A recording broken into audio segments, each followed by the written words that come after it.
Agora, teve uma entrevista, vou falar agora de uma briga de louras. Você teve um arranca-rabo com a Madonna. Não cheguei a ter. Mas foi perto. Foi perto. Eu me decepcionei com ela porque ela não foi inteligente. E eu era fã, imensa fã da Madonna, e devo ter confundido a imagem dela com uma brilhante inteligência. Você acha desse jornalismo cada vez mais, que ocupa cada vez mais espaço, que é o jornalismo de celebridade? Não quero irritar ninguém, mas eu não leio. Não leio, mas sou invadida por esse jornalismo, por exemplo, na internet. Malafaia, ele é uma pessoa muito impressionante, porque ele tem o dom da palavra, ele é um grande orador, ele fala com muita convicção, ele é preparado. Pena que eu acho que ele é muito equivocado. Chocante, é agressivo, é impiedoso. Impiedoso para um homem que se diz religioso. Nesse corte do Papo Firme com Aguinaldo Silva, Marília Gabriela fala sobre suas entrevistas mais polêmicas com a popstar Madonna e o pastor Silas Malafaia. Marília ainda fala o que pensa sobre o jornalismo de celebridades e influencers. Não esqueça de se inscrever no canal, ativar o sininho das notificações, deixar o seu gostei. Agora vamos pro corte. Agora, essas entrevistas, claro, você fez, como diz, milhares. Algum entrevistado já te deixou numa saia justa? Algum entrevistado te colocou numa situação assim? Provavelmente mais de um, mas eu não vou conseguir me lembrar. Teve um recente que chegou a ser um pouco grosseiro com você, que foi o Malafaia. O Malafaia, ele é uma pessoa muito impressionante, porque ele tem o dom da palavra, ele é um grande orador, ele fala com muita convicção, ele é preparado. Pena que eu acho que ele é muito equivocado no que ele considera certo, humano, e não é. Na minha opinião, não é. Eu acho que qualquer pessoa com mínimo de generosidade, de humanidade, com um mínimo de conhecimento da vida humana, não pode concordar com coisas que ele diz. Ele foi duro comigo, mas eu acho que ele não levou a melhor naquela entrevista. O resultado, a repercussão não foi a melhor. E eu acho que, na verdade, para as pessoas, o que ele fala chega a ser chocante. É chocante, é agressivo, é impiedoso. Impiedoso para um homem que se diz religioso. Aquilo é de uma demonstração de não piedade. Ele é um ser impiedoso no que se relaciona à sexualidade dos outros, né? E é muito preocupado, inclusive, com a sexualidade dos outros, que isso é uma coisa muito estranha. Agora, teve uma entrevista, vou falar agora de uma briga de louras. Já sei qual você vai falar. Você teve um arranca-rabo com a Madonna. Não cheguei a ter. Mas foi perto. Foi perto. Lá vou eu apanhar dos fãs da Madonna novamente. Eu acho a Madonna uma grande artista. Eu acho a Madonna Ela descobriu o marketing pessoal muito antes de todo mundo. Acho que isso tem um valor extraordinário. Ela é uma figura histórica, está aí até hoje. E eu era fã, imensa fã da Madonna, e devo ter confundido a imagem dela com uma brilhante inteligência. Sim. Pesquisei muito, consegui aquela entrevista através do André Midani, que na época era um vice-presidente da Warner, lá em Nova York. Procurei o Midani, ele conseguiu. Pela primeira vez, olha, eu entrevistei estadistas à beça, mundo afora. Nenhum jamais pediu um material meu para analisar, para ver se poderia me dar entrevista. Madonna pediu. E eu me lembro no trabalho de pesquisa, ter visto um grande artigo de um escritor que eu admiro, jornalista, escritor, que é o Martin Amis, o inglês, que ele falava barbaridades dela.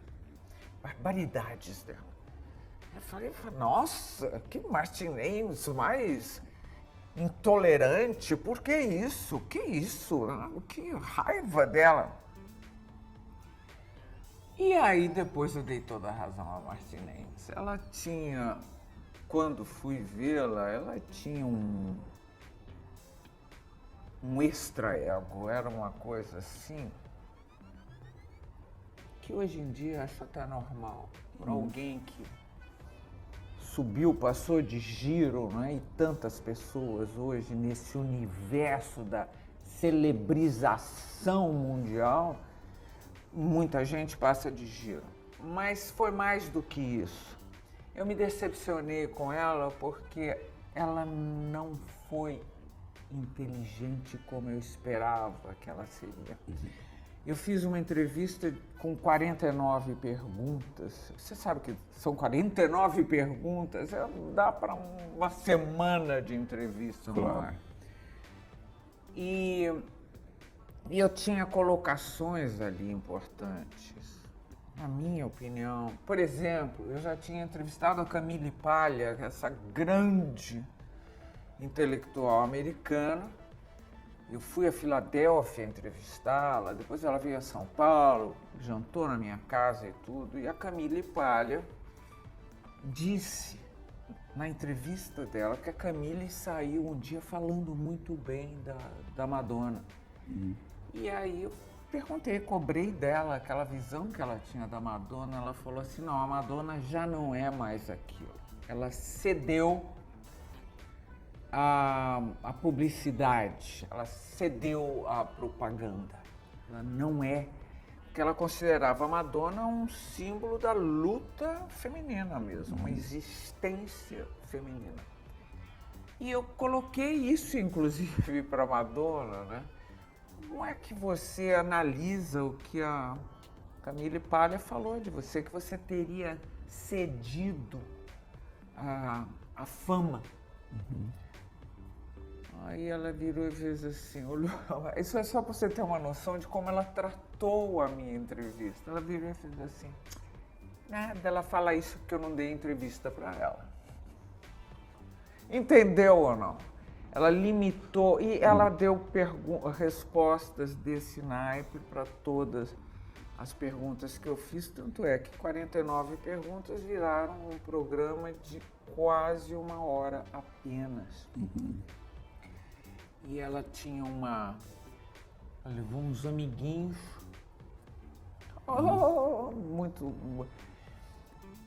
E eu me lembro de uma hora dizer, ela estava em crise, porque ela tinha feito 40 anos.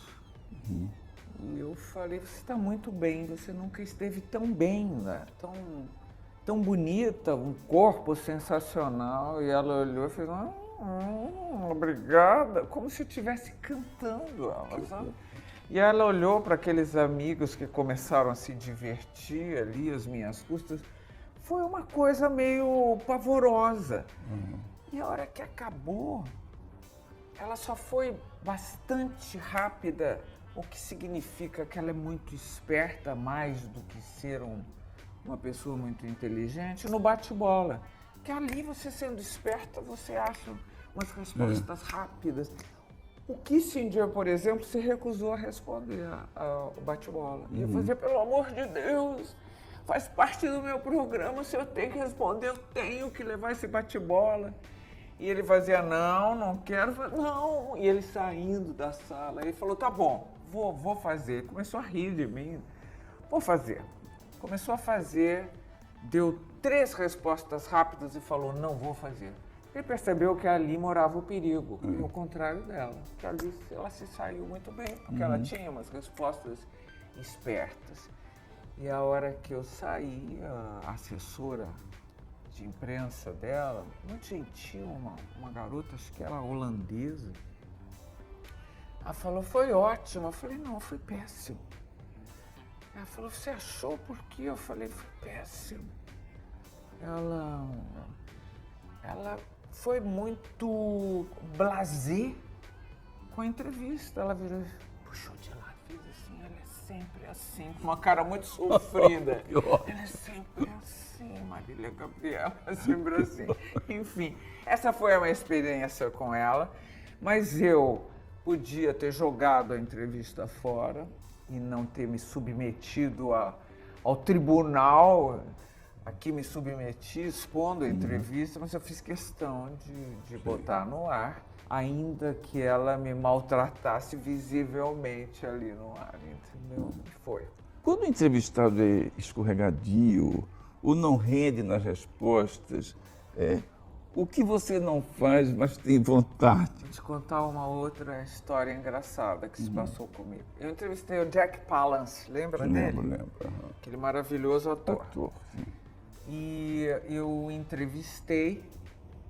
Ele estava, antes de começar a entrevista, absolutamente simpático, interessante, conversando, falando coisas ótimas. Começou a entrevista, ele começou a posar e fazia uma cara assim de interessante, profissional, responde respostas curtas, assim, meio displicente. Fiz um bloco, fiz o segundo, parei e falei assim, não vai dar para continuar essa entrevista. Falei para ele. Aí ele falou, como? Eu falei, não vai dar para continuar essa entrevista. Você não está respondendo as minhas perguntas, você está está um pouco cínico, se me desculpe, mas essa não está rendendo essa entrevista e eu não vou poder continuar.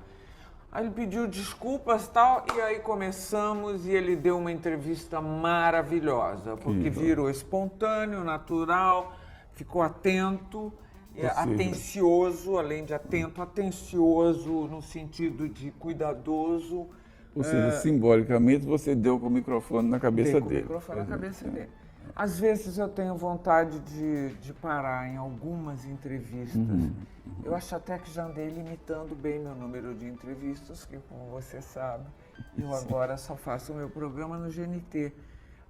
Porque eu comecei uma entrevista. Deve parecer fácil, mas não é. Não é. Para mim não é. Eu fico sempre tão atenta, tão interessada no que está ali do outro lado, e você fica sempre buscando o melhor daquela resposta e o que você pode tirar daquele melhor, exatamente, que vai gerar um outro assunto interessante, é muito desgastante. Quando você pega um entrevistado que não rende muito ou tenta manipular a conversa, você não acha louco que as pessoas se preparem para dar entrevista? Eu acho louco. Eu acho. Existem profissionais hoje que cobram para ensinar pessoas a se saírem bem. Quer dizer, eu acho interessante também que são jornalistas que dão essa aula. Então é traição. É traição. É jornalista ensinando você a fugir de respostas que não interessem, ou sei lá o que. É muito falar que você só sai bem numa entrevista quando é sincero. Quando é espontâneo. Sim, né? Quando é espontâneo, senão não funciona. Quando você se submete, quando você está ali inteiro, legítimo. Isso, eu acho. Do ponto de vista, não só do ponto de vista pessoal, mas do ponto de vista de ser uma pessoa que tem um público muito grande, você se considera uma pessoa bem amada? Se me considerasse, eu não ficaria aceitando desafios a minha vida inteira. Eu já tenho muito claro na minha cabeça que eu seguramente virei quem virei para fugir da rejeição. Eu duelo com a rejeição desde que eu era muito menina. Eu tive uma mãe que demonstrava amor de uma maneira muito esquisita. Se é que era amor. Porque hoje também compreendo que haja pessoas que, ainda que mãe, parente, amigos, que necessariamente não são apaixonados por você. Eu acho mesmo. Eu sou capaz de compreender isso, saber da existência desse fenômeno, dessa...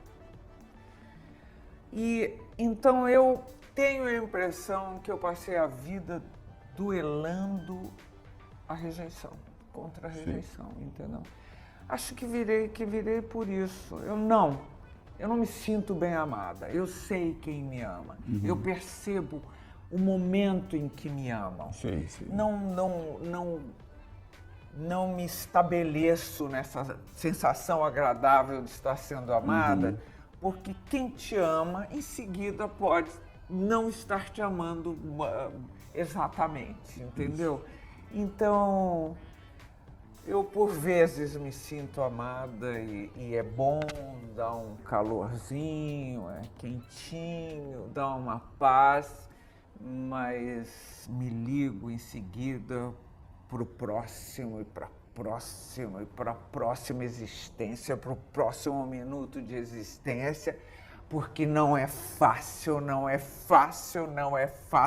suceder e agradar, e acho bom, porque acho que se eu tivesse sido muito amada, muito elogiada, muito querida a vida inteira, eu não teria ido atrás. Como continuo indo atrás, eu quero fazer. Me dá aqui que eu vou fazer isso, eu vou fazer, e eu quero aprender, e quero as minhas respostas, quero saber por quê e para quê. Por quê? Por que que eu fiquei assim? Por que que eu sou assim? Por que que não gostaram de mim de outra maneira? E é por aí que vai, entendeu? Sim. Você acha desse jornalismo cada vez que ocupa cada vez mais espaço, que é o jornalismo de celebridades?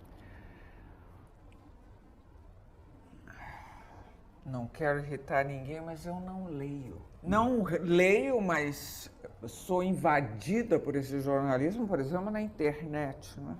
Quando você abre as primeiras páginas de qualquer site, está lá, porque é um momento, falamos disso lá no começo da entrevista, não é? É um mercado absolutamente rentável. Sim. E ele se retroalimenta agora, não é? Porque as celebridades se oferecem também. Não é? E aqui vão para frente do espelho e se fotografam sem roupa. De costas. De costas e tudo. Eu acho que é uma outra era do jornalismo, eu acho. Muito obrigado por ter ficado comigo até o final desse vídeo. Não esqueça de se inscrever no canal, ativar o sininho das notificações e deixar o seu gostei. Todo dia tem um corte novo pra você. Dá uma olhada no canal, tem muita coisa legal já. Até amanhã.